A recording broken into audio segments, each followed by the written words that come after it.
Et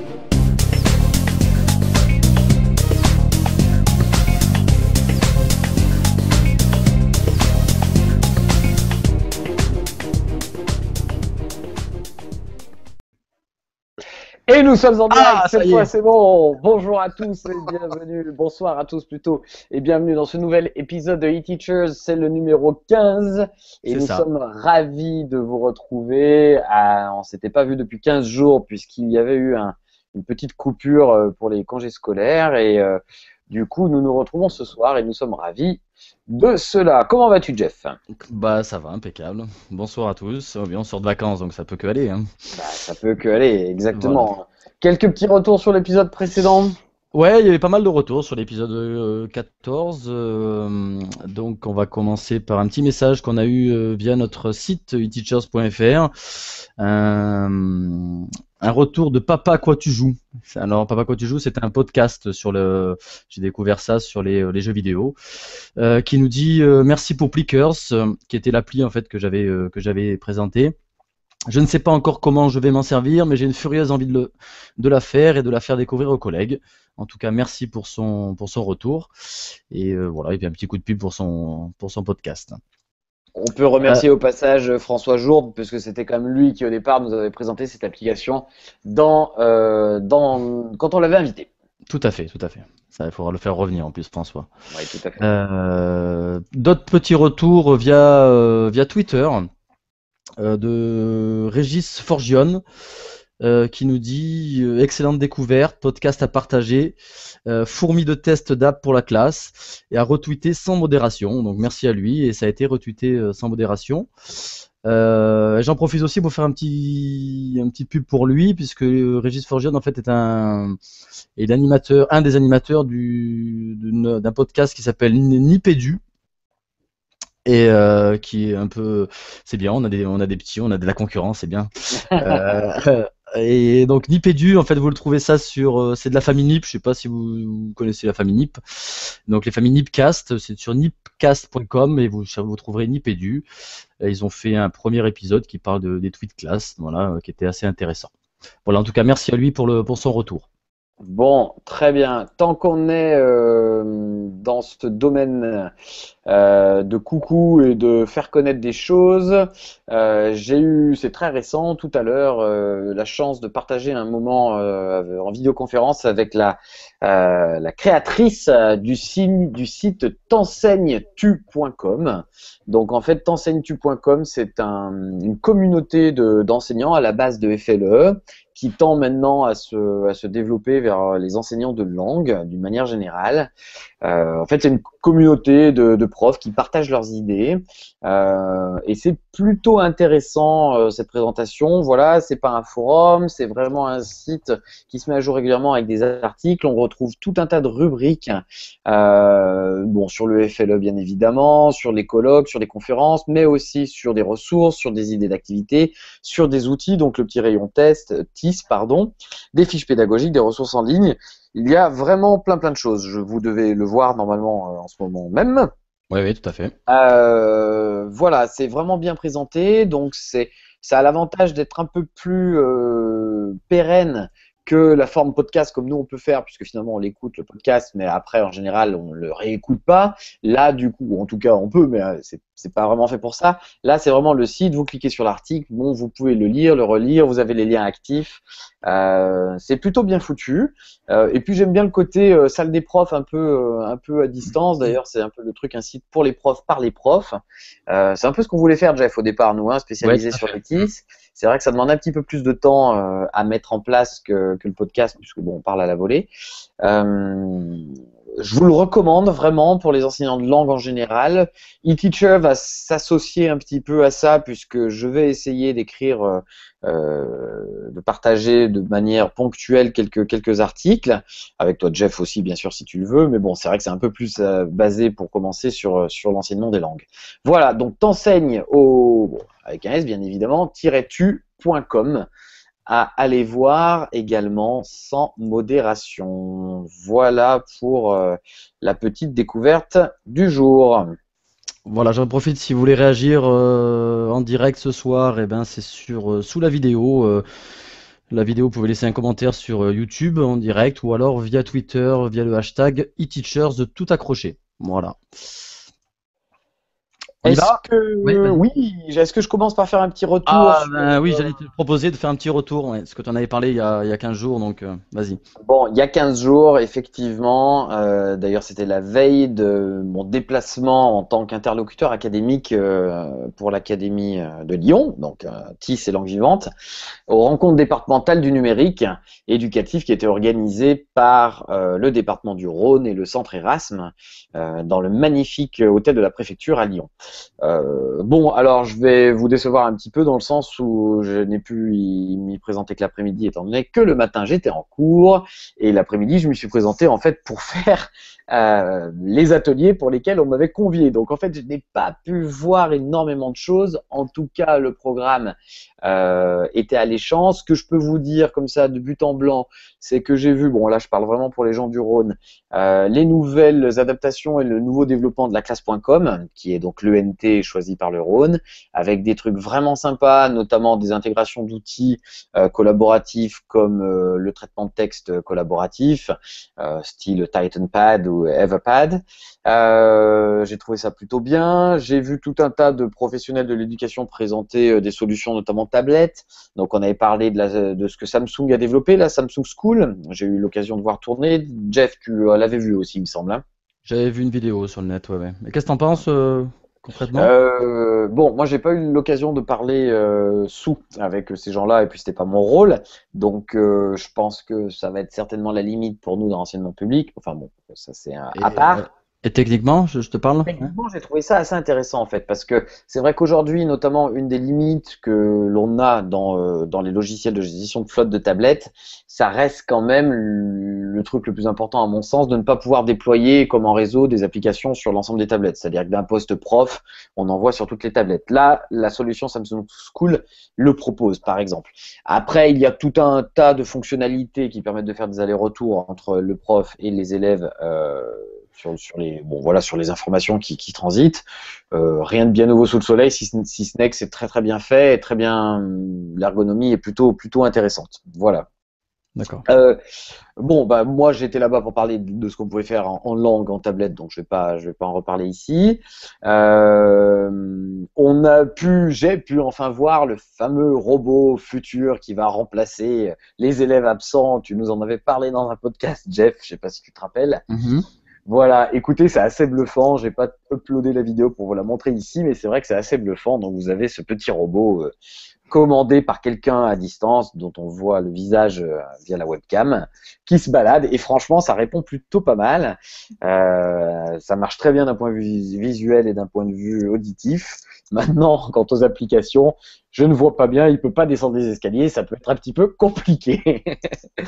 Mais à part ça, T'as pas essayé de le bousculer, il paraît qu'on peut le bousculer. ouais, j'ai pas osé, si tu veux. Il y avait beaucoup de personnalités, voilà. J'ai vu pas mal de choses sur les TNI aussi, mais bon, les nouvelles modalités, les nouveaux outils, j'ai pas eu le temps d'aller bien au fond des choses. Voilà, je suis désolé, il y avait des super trucs sur les MOOC le matin, mais j'étais absent. Un truc sur la balade de diffusion, bon bah c'est moi qui en ai parlé. Bon, globalement sur la balado, rien de bien nouveau sous le soleil, à savoir que la table ronde qu'on a pu avoir tournait plus autour de la fin quelque part des baladeurs purement MP3 enregistreurs, hein, puisque il n'existe même plus en production, c'est-à-dire qu'aujourd'hui essayer d'aller acheter un baladeur MP3 comme on avait il y a 4-5 ans, et ben ça n'existe plus, qui ne fasse que du son. On est vraiment passé à la génération tablette ou en tout cas lecteur MP4 qui gère bien évidemment les vidéos.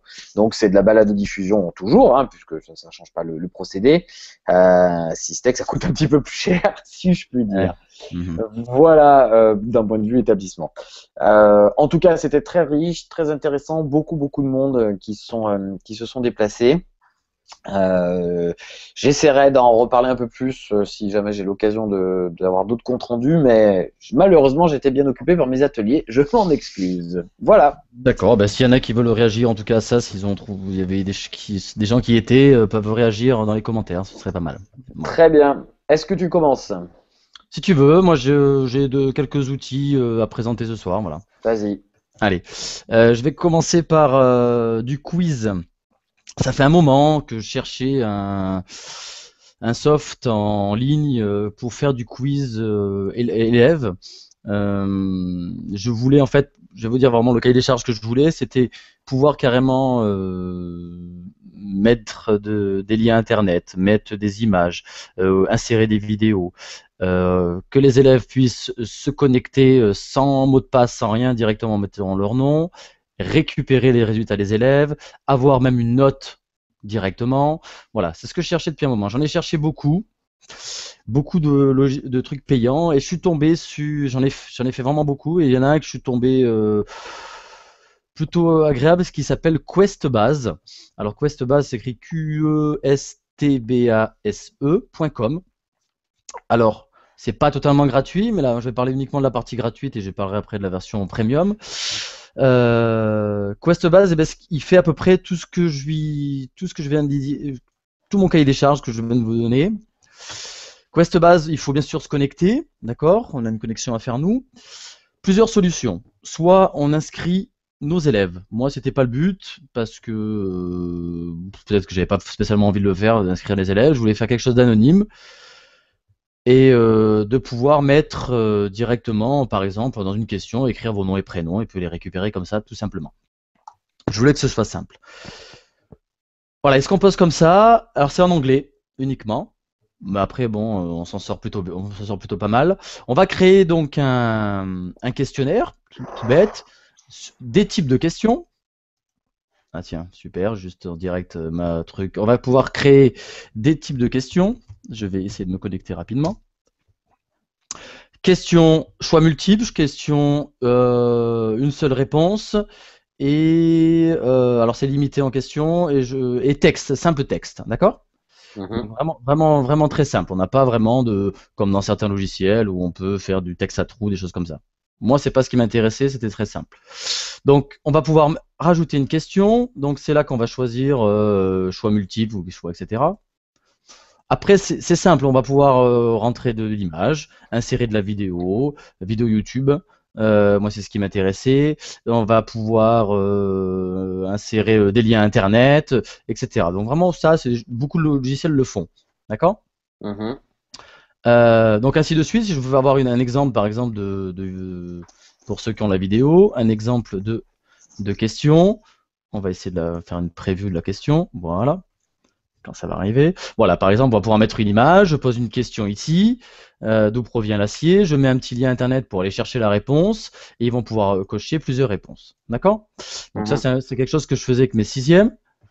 L'intérêt, c'est quoi? Eh bien, c'est que quand ils vont avoir fini, alors je vais essayer de faire voir à quoi ça ressemble une fois fini. Voilà. Une fois fini, ça va être un truc comme ça. On va pouvoir écrire ses noms et ses prénoms directement. Donc ça veut dire que l'élève n'a pas besoin de se connecter. Ça, je voulais vraiment pas qu'un élève se connecte, créer des comptes, etc. C'était pas le but. Je voulais quelque chose de rapide. On va avoir un système de questions comme ça. Donc là, c'était un travail de recherche uniquement. On va soumettre. Je vais recevoir une notification par mail des réponses de chacun et je vais avoir les notes. Si j'ai mis des notes, là j'ai mis des notes sur chaque. Donc très simple d'accès. Et franchement, la version basique suffit amplement. Quel intérêt par rapport, ou quelle plus-value du moins par rapport à des outils comme Socrative dont on a déjà parlé ou d'autres choses? Socrative, si je m'en souviens bien, on va pouvoir travailler déjà sur du texte, il me semble. J'ai pas de bêtises? Oui, mais pareil, tu as des QCM, des vrais ou faux, Oui, mais il faut que tu montres quelque chose de toi, en direct. Ah oui, complètement, oui. Là, ils sont totalement autonomes, les élèves. Là, le but, c'est d'être autonome total, d'accord, par rapport à d'accord, c'est pas une évaluation rapide, ça peut être une évaluation carrément sommative, là, avec une note au bout. Voilà. Donc, voilà. Donc, par contre, tu peux ne tester que des connaissances et pas de compétences. Tu es vraiment sur de la connaissance pure dans ce cas-là, quoi. Oui, enfin des compétences, là, de la recherche, quoi. Recherche internet. Compétences de recherche éventuellement, ouais, d'accord. Ouais, d'accord. Ok, et c'est pas mal. Quelles sont les limitations par rapport à la version premium? Alors, la version premium, si je m'en souviens bien, c'est le stockage. De stocker, on a une certaine limite de stockage. Alors, je pense que tu vas me bloquer. Je vais essayer de la regarder. Je crois que tu m'as posé. Alors, elle coûte $100 par an, la version premium de bronze. Je D'accord. crois qu'il y a le stockage, il y a le nombre de questionnaires qui est limité, je sais plus à combien le nombre de questionnaires en limité en version free. Et puis voilà, je crois c'est à peu près la seule chose. Voilà.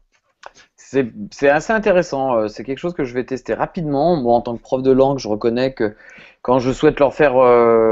Ah oui, c'est ça ma question. Est-ce que les élèves ont la possibilité de recevoir eux-mêmes le résultat immédiatement? Oui, oui, ils ont accès aux résultats directement. Oui, à la fin du questionnaire, ils ont même un petit camembert qui montre le nombre de réponses qu'ils ont réussi, le nombre de réponses qu'ils n'ont pas réussi, voilà, etc. On peut même donner une correction que j'ai pas fait, moi, mais on peut même donner la correction, etc. Alors, par rapport à cela, c'est vrai que moi, je vous avais parlé il y a, je sais pas dans quelle émission, d'un site qui s'appelait Learning Apps, qui était vraiment pas mal aussi, avec plein de petites possibilités d'applications en ligne. Pareil, alors des textes à trous, des vrais faux, des exercices de matching, hein, on lit des éléments les uns les autres. Et puis vraiment très très riche. D'ailleurs, j'ai créé pas mal d'exercices dessus, ceux qui veulent aller voir. Par contre, l'auto-évaluation existe puisque les élèves peuvent voir tout de suite si leur réponse est juste ou fausse. Par contre, ils n'ont pas une totalité on peut pas faire d'évaluation sommative. Voilà, ils D'accord. ont à chaque réponse voilà, si l'exercice est juste ou faux. À la manière d'un hot potatoes, s'il y en a certains qui ont connu le hot Ouais, potatoes, ouais. On pouvait le sauf que faire, mais c'était il fallait avoir un serveur, il fallait, oh là ah là, oui, oui, oui, non, Hot Potatoes, c'était vraiment c'est une usine à compliqué. gaz. Ouais. Quand on voit aujourd'hui ce qu'on peut faire avec des outils comme Learning Apps ou même du coup comme celui que tu viens de présenter, qui s'appelle, rappelle-nous le nom s'il te plaît. Quest Base. Donc in English Quest Base Pardon, et excuse-moi. c'est pas grave du tout. Enfin, j'imagine que c'est comme ça. Quest Base, ou alors tu le prononces à la française et tu dis Quest Base, j'en sais rien. Mais... Mais voilà, moi, ça fait un moment que j'en cherchais parce que je voulais vraiment faire du sommative. Et, les élèves aiment bien avoir un petit, tu vois, des petits questionnaires rapides. Ils font ça en groupe, donc ça permet d'avoir une petite note supplémentaire et souvent des bonnes notes en plus. Donc À voilà. tous les auditeurs, moi, ce que je trouve génial dans ces nouveaux systèmes, c'est quand même que quand on crée des questions, automatiquement, grâce au principe de l'hyperlien, du Web 2, en fait, hein, quelque part, pas vraiment un hyperlien, mais on peut intégrer dans les questions directement des vidéos YouTube, par exemple. On a juste cherché l'adresse. On peut intégrer des bouts de code, si jamais vous avez un truc qui n'est pas forcément sur une vidéo YouTube et que vous avez ce fameux code iframe, là, où le code qu'on appelle embed, Embed. vous voyez déjà embed ou intégré, vous pouvez mettre tout ça. Donc, ce qui fait qu'en fait, les questions prennent tout de suite plus de sens, comme tu dis, pour aller chercher, faire une recherche, écouter. Nous, en langue, là, moi, j'imagine très bien pour évaluer, pour vraiment faire de l'évaluation, hein, pas de l'entraînement sur la compréhension orale, où on a juste besoin de savoir s'ils ont compris ou pas. Pas de les entraîner, mais à vérifier. Hop, on met une vidéo, un bout de l'audio, et les gamins choisissent leur réponse. Je trouve ça quand même Voilà, vraiment facile à faire, quoi. alors j'ai essayé beaucoup d'outils là-dessus. Je sais qu'on peut le faire via les outils Google, par exemple, les Google Forms que tu avais parlé déjà dans un épisode. Le problème, c'est que ça se fait pas en direct, ils n'ont pas les résultats directs, il faut faire un petit programme tableur ou des choses comme ça. Donc Alors, voilà. le Google Form, le formulaire Google de Drive, il marche pas mal quand même, dans le sens où ça fait un peu la même chose, c'est-à-dire que le prof reçoit les résultats, mais Oui, effectivement, mais l'élève n'a pas le retour direct si non, c'est il n'a bon, pas le pourquoi, retour. voilà. Tu peux le mettre, si. Quand tu programmes, tu peux dire avec la fameuse case, accepter les réponses justes ou fausses. C'est-à-dire, si tu lui dis qu'il accepte pas les réponses fausses, il accepte pas les réponses justes, pardon. Quand il passe à la question suivante, l'encadré de la précédente reste rouge, en fait, si vous voulez. Mais c'est D'accord. comme voilà. Mais ça reste pas, c'est du bricolage, en fait. On détourne une Mhm. fonction qui est pas exactement ça. Et surtout, on n'a pas le total des points. Et après, il faut dans le tableur proposer, il faut effectivement faire une formule pour arriver à avoir le total des points. Voilà. Dernière question, Jeff. Est-ce que tu as essayé ce site sur tablette? Est-ce que tu penses qu'il est adapté ou Oui, pas? ouais, je l'ai essayé sur les mobiles exactement pour voir et ça sort franchement nickel. Le questionnaire est vraiment nickel. Voilà. Il est Bon, adapté, il s'adapte, c'est de l'HTML5 pour si tu ouais, veux voilà. la technique. Voilà. Non, non, il n'y a pas Donc de souci là-dessus. c'est vraiment, vraiment intéressant de connaître tout ça. Merci beaucoup pour cette découverte, Jeff. Est-ce que j'enchaîne? Vas-y. Alors très bien. Moi, je vais vous parler aujourd'hui d'un outil dont j'essaye je le mets à chaque fois dans nos déroulés d'émissions et puis à chaque fois on n'a pas le temps d'en parler. C'est un outil qui permet de faire des présentations assez sympas pour les élèves. Donc là, c'est clairement un outil que les élèves vont utiliser et ça s'appelle Glockster. Donc Glockster, nous, en tant que prof de langue, on est souvent amené à demander à nos élèves de réaliser ce qu'on appelle des tâches finales, c'est-à-dire des activités dans lesquelles ils produisent de la langue. Voilà, donc nous, en tant que prof de langue, ce qui nous intéresse, c'est tout ce qui vient avant, bien évidemment, c'est comment on va les amener à réaliser ces fameuses tâches. Et en collège notamment, il y a beaucoup de ces tâches, souvent, qui nous pompent un peu l'air, qui sont de réaliser des posters. Et ces posters, c'est un peu pénible par moment. Je sais que tu fais une drôle de tête, mais oui, mais en fait, des posters qui vont permettre aux élèves, bien sûr, de commenter. En fait, c'est plutôt ça. Ils arrivent, ils font une présentation dans la langue sur leur réalisation. C'est pour ça que je dis que nous, ce qui nous intéresse, c'est ce qui se passe avant. C'est pas tellement le produit fini. Et pour gagner du temps, justement, sur ces posters et surtout pour donner un côté un peu neuf à ces posters, ce qui ne veut pas dire qu'il ne faut plus faire de posters papier, si je puis dire, il existe ce site de présentation un peu animé. Donc Glockster, je vais vous faire une petite démonstration, je vais vous montrer ce qui est possible de faire, ça sera beaucoup plus parlant que moi qui raconte des conneries à longueur d'émission. On y va. Des bêtises. Des bêtises, pardon. Ouais, y a pas, tu peux se prendre. Excuse-moi, quand même. C'est le défaut des enfants, ça. C'est le défaut des enfants. Bien. Voilà, par exemple, je sais pas si vous voyez mon écran complet là, c'est bon? Ouais, c'est bon. Voilà, donc vous voyez, c'était un Glockster sur les droits civiques, donc sur les personnes, les leaders de ces droits civiques aux États-Unis, Martin Luther King, Rosa Parks. Bon, en gros, c'est pas très compliqué en fait. Hein. Vous mettez des éléments sur un fond prédéfini. En cliquant dessus, vous voyez, on peut les faire grossir, interagir. Vous pouvez leur donner plein de choses. Vous avez des bulles prédéfinies, plein d'objets que vous pouvez ensuite bouger, mettre du texte. Vous pouvez mettre de la vidéo. Alors, celle-ci n'a pas l'air de marcher pour le moment, mais normalement, ça devrait lancer ici la vidéo YouTube qui était prévue. Vous avez, je vais vous en montrer un autre. Voilà, ça a amené un lien vers une vidéo YouTube. Un autre Glockster, voici cette fois sur les Jeux Olympiques. C'est des amis de l'Académie de Versailles qui nous ont proposé cela. Je peux pas le mettre en grand écran là, je le vois pas, c'est pas très grave. Pareil, même principe. Vous voyez, on peut faire grossir les photos. Moi, ce qui m'intéresse, en fait, c'est surtout quand les élèves font des présentations à l'oral, un peu comme des supports d'exposé, plutôt qu'on nous fasse tout le temps le PowerPoint avec les mêmes animations insupportables qu'on connaît depuis 10 ans. Voilà, je trouve que là, il y a une vision un peu plus sympa. Et surtout, ce qui m'intéresse, c'est qu'on peut très facilement inclure des éléments multimédia. Alors là, on va voir, vous voyez une vidéo qui va se lancer, normalement. Ouais, et c'est hébergé où les vidéos?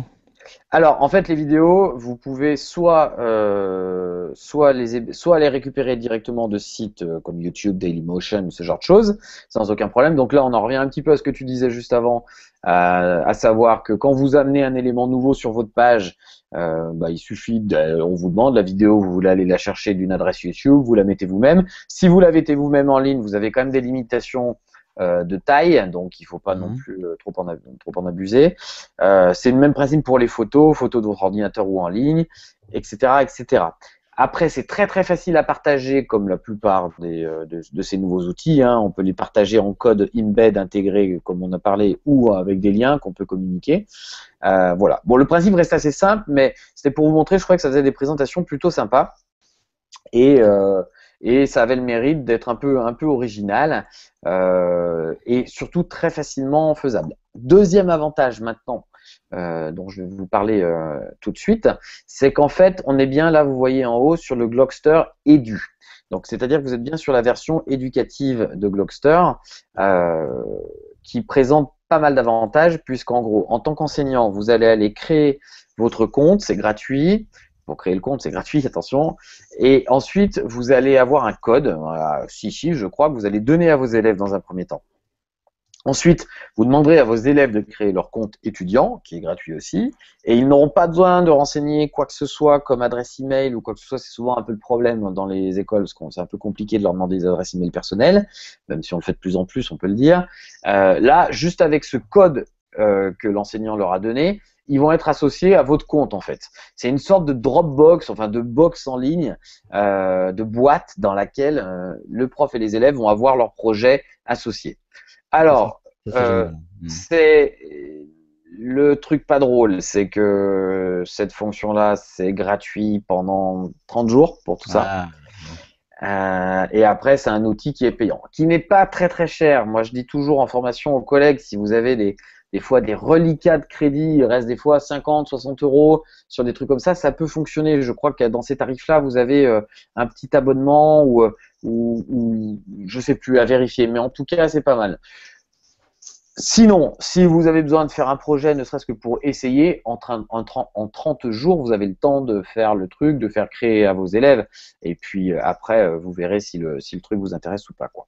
Glockster, je trouve ça vraiment non, original. c'est pas mal. On Ouais. s'en sert pas tous les jours, quoi, hein, mais c'est intéressant. Et c'est qu'en ligne, après on peut pas récupérer Je en crois qu'il y a local. possibilité de récupérer, mais après ça doit être Mais t'as jamais essayé. sous forme statique certainement, c'est-à-dire que tout l'intérêt de l'interactivité on le perd, quoi, hein. Et la fonction pour les élèves, tu disais de créer un code, donc 30 jours, et sinon, après, ça marche comment? Avec leur propre mail, c'est ça? Voilà, c'est Ouais, ça, d'accord. exactement. Mais là, c'est quand même vraiment plus facile d'avoir. L'idée, c'est vraiment ça. C'est l'enseignant crée d'abord son compte, il a son code à 6 chiffres qui est associé à sa classe et on le donne aux élèves. Et les élèves, quand ils vont créer leur propre compte, c'est la première chose qu'on va leur demander. Ils vont entrer eux-mêmes à leur tour le code que le professeur a donné avant et on sera tous associés de manière sécurisée dans cet espace. Voilà. Non, très bien, très très bien. Glockster Éducation, plutôt Très bien bien. foutu. Non, je connaissais pas en plus, très bien. Ok, ben on va rester dans la présentation pour la suite Vas-y. que je présente. J'ai parlé d'un outil qui s'appelle le Strut, strut.io. Ça vient Alors, d'Alsace, non? ouais, peut-être. Je sais pas si tu connais Prezi, Oui. qui est donc Prezi qui est un peu à la mode en ce moment, qui est un genre de comment ça s'appelle de pas de PowerPoint, mais pour de la présentation un petit peu animée, façon un peu nouvelle avec des animations, etc. Mais qui est une version qui est plutôt payante hein, ou en ligne. Là, il y a quelque chose qui est fait par une société, donc Struit.io, mais qui est utilisé par tout l'open source. Alors, je vais essayer de partager mon écran. Tu me vois là? Oui? Je te vois toi là, je vois pas ton écran là. D'accord. Alors, attends, hop, deux petites secondes. Hop. Voilà. Ça y est. Strut.io, donc l'éditeur, ça se comporte, on a sur la gauche, on a comment ça s'appelle, des slides, on va dire, hein. D'accord? Mhm, Voilà. On va pouvoir insérer du texte, de l'image, de la vidéo. Alors la vidéo, c'est des vidéos hébergées aussi, hein. D'accord? mhm. Même un site web. Alors ça, c'est plutôt intéressant. On va pouvoir mettre un site web, par exemple, en directement dans la présentation. Ça peut être intéressant. Hop, avec un FR, c'est mieux. Voilà. Ah, il faut peut-être marquer le HTTP. Donc deux points slash slash. On va essayer de faire ça en direct. Ça marche pas. Ok. Voilà. Normalement, ça marche. Hein. Tu mets l'adresse du site web. Le site web s'affiche là. On peut naviguer même à l'intérieur. C'est plutôt pas mal. Donc du texte. Essaye avec, je sais pas moi. C'est peut-être que t'avais pas mis, il me semble qu'il manquait un point, non? Deux Ah, points. peut-être. Refait, 3 points. Voilà. Attends, hein, c'est pas très vidéo. Voilà. Ah, je savais bien qu'il manquait un point. Alors, pour ceux qui nous écoutent, bah, je vais les tromper sur l'adresse. Donc voilà, Motu. on a carrément, donc on va pouvoir les déplacer, on va pouvoir les orienter, leur changer de forme, voilà, enfin voilà, des trucs. On peut vraiment s'amuser. On peut même naviguer dans le site. T'as vu ça? Alors ça sert à rien du tout de le configurer comme ça, mais par contre c'est marrant. Voilà. Donc on peut vraiment tout faire là-dessus. Et donc après, qu'est-ce que ça va donner? Ben, ça va donner, si je regarde un panorama. C'est un peu, pas pardon, là, on va lancer, ça va lancer, on va pouvoir mettre des animations aussi, on va pouvoir passer de l'un à l'autre comme des slides, hein, d'accord? Donc là j'avais mis une vidéo de YouTube dedans, voilà, ainsi de suite, et on va pouvoir Comme ça, pareil, un peu comme un Prési, le voir entier, tu vois, naviguer à l'intérieur. Voilà, c'est un petit outil super, un peu simple, gratuit. Elle est toujours marquée en version bêta. Donc faites quand même attention à ce que vous pouvez faire. Vous pouvez pas le récupérer autrement que sur le site, hein, donc ça reste sur strut.io. Voilà. Attends, peut-être qu'en PDF tu vas pouvoir le mettre. Ouais. Si tu peux l'enregistrer en version locale, mais ça va toujours s'ouvrir avec la version en ligne. Avec la version en ligne, Voilà, d'accord, donc ok. strut.io. Voilà. Ok, d'accord, ouais, c'est Ah, pas, je suis pas, c'est pas mal, mais je suis pas voilà. Alors convaincu. c'est la version Prezi open source, on va dire. Voilà. Ouais, d'accord, ok, je vois pas bien l'intérêt direct, mais oui, si, ouais, en fait, si, Ça fait pas des plus. petites animations sympas. Voilà, Ça a ça l'air met. quand même plus facile que Prezi, pour ceux qui connaissent Prezi. Moi, j'adore Prezi, je trouve que c'est pas mal, par contre, c'est quand même pas évident au début de se l'approprier, hein. Ouais, c'est vrai que c'est particulier. Là, tu vois, ça ressemble à du slide, mais c'est assez facile d'accès quand même, hein. Ouais, ouais, tout à fait, ok. Voilà. Bon, Voilà. c'est pas mal du tout. Est-ce que j'ai le temps pour un petit truc, Oui, un oui, vas-y, dernier vas-y, ou... vas-y, bien sûr. Vas-y. Allez, un petit dernier justement. Ben, ça aurait été vraiment l'émission des outils de présentation et de mise en forme, puisque je vais terminer par un outil qu'un collègue m'a fait découvrir. Tiens, il faut rendre à César. M'a fait découvrir ça hier en formation. Voilà, j'animais une formation et un stagiaire en fait, qui en savait presque autant que moi, pour pas dire autant que moi, voire même plus finalement, m'a présenté cet outil. Alors là, c'est plus pour réaliser, si vous voulez, des sortes de publications numériques.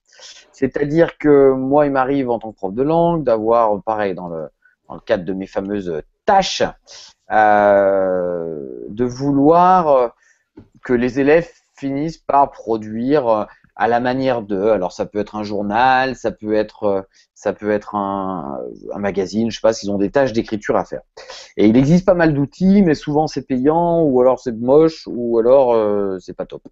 Et là, cet outil qui est gratuit, a priori, enfin qui est même sûr, il est gratuit, il n'est pas a priori du tout, ça s'appelle MadMags. Donc Mad comme Mad, M-A-D, et Mags comme le début de magazine avec un Z à la fin, madmags.com. Donc vous avez en fait des sortes de modèles, hein, des templates, j'aime pas utiliser ce terme en français, mais voilà des modèles qui vont vous permettre de caler les productions des élèves. Donc on peut regarder un exemple, bon là il y a que des trucs en français, mais c'est pas très grave.